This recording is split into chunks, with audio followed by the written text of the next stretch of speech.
मैं आपको सुनाऊंगी एक और नई कहानी जिसका नाम है ईमानदारी का इनाम। बहुत समय पहले की बात है।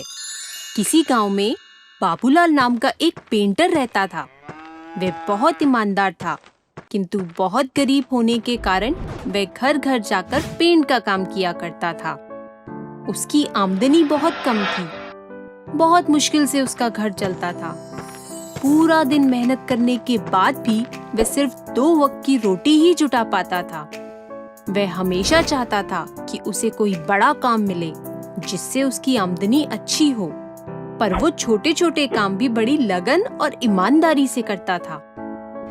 एक दिन उसे गांव के जमींदार ने बुलाया और कहा, सुनो बाबूलाल, मैंने तुम्हें यहाँ एक बहुत जरूरी काम के लिए बुलाया है। क्या तुम वो काम करोगे?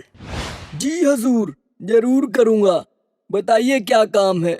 मैं चाहता हूँ कि तुम मेरी नाव पेंट करो और ये काम आज ही हो जाना चाहिए। जी हुजूर, ये काम मैं आज ही कर दूंगा। नाव पेंट करने का काम पाकर बाबूलाल बहुत खुश हुआ।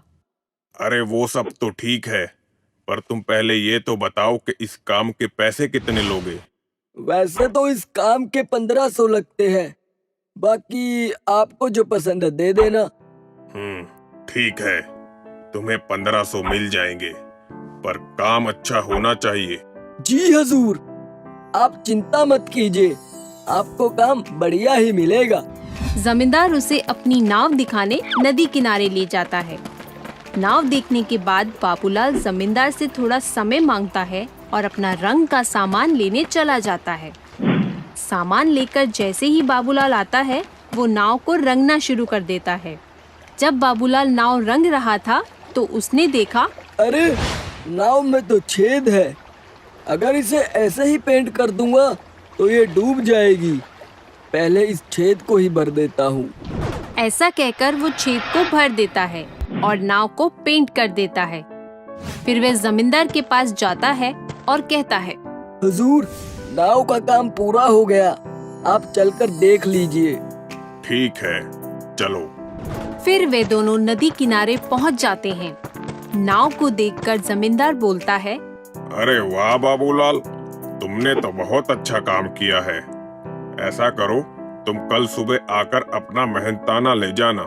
ठीक है हुजूर। और फिर वे दोनों अपने अपने घर चले जाते हैं। जमींदार के परिवार वाले उसी नाव में अगले दिन नदी के उस पार घूमने जाते हैं। शाम को जमींदार का नौकर रामू, जो उसकी नाव की देखरेख भी करता था, छुट्टी से वापस आता है और परिवार को घर पर ना देखकर जमींदार से परिवार वालों के बारे में पूछता है। जमींदार उसे सारी बात बताता है। जमींदार की बात सुनकर रामू चिंता में पड़ जाता है।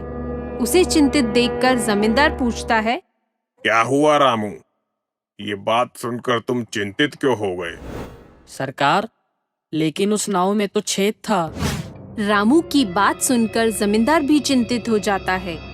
तभी उसके परिवार वाले पूरा दिन मौज मस्ती करके वापस आ जाते हैं। उन्हें सकुशल देखकर जमींदार चैन की सांस लेता है।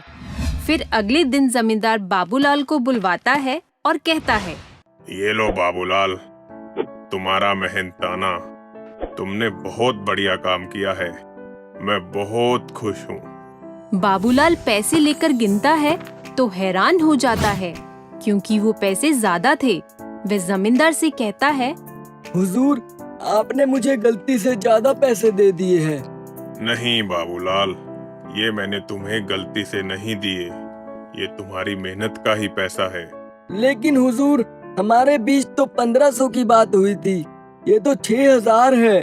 तो फिर ये मेरी मेहनत का कैसे हुआ? क्योंकि तुमने एक बहुत बड़ा काम किया है। कैसा काम हुजूर? तुमने इस नाव के छेद को भर दिया, जिसके बारे में मुझे पता भी नहीं था। अगर तुम चाहते तो उसे ऐसे भी छोड़ सकते थे या फिर उसके लिए अधिक पैसे भी मांग सकते थे, पर तुमने ऐसा बिल्कुल नहीं किया, जिसकी वजह से मेरे परिवार वाले सुरक्षित उस नाव की सवारी कर सके।